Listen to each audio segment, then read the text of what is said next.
You found me sobbing on the lawn, and you asked me, why was I crying? I forced a smile and said, my heart keeps breaking. I expected you to try and talk me out of my breakdown. Instead, you simply touched my wet face with your open palm, and my tears sunk into your soft skin like seeds. And suddenly, a small vine with pink blooms grew out of your wrist, and it wrapped all around me. And suddenly there were dozens of these little vines with these pink blooms sprouting out of you and swaddling themselves all over me. And suddenly, the space that once existed between us became a garden of watercolor mercy. And suddenly, I heard a thunderclap inside of me, and suddenly every single tear I was holding on to started to downpour out of my eyes, down into the soil of your kindness.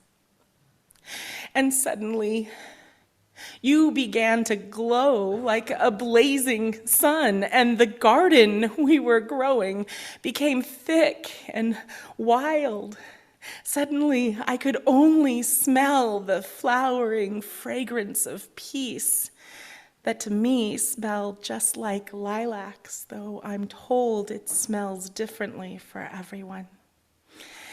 And suddenly, I could feel one of your vines slip in under one of my scars and wrap around my heart. And suddenly, I could feel the vine stitching my broken pieces back together.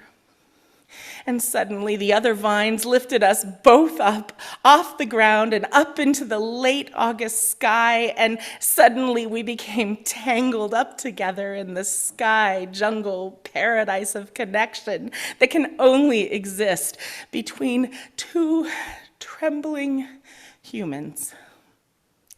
Oh, my love, there are so many miracles that can happen when a teardropper meets a tear catcher.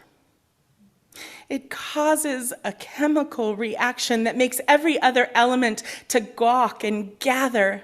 It causes a cosmic reaction that summons an angel to come and sing us love songs from the trees. Oh, empathy is my favorite form of magic. Sometimes the simplest of questions can grow a new Eden. Sometimes the simplest acts of mercy can restart Genesis.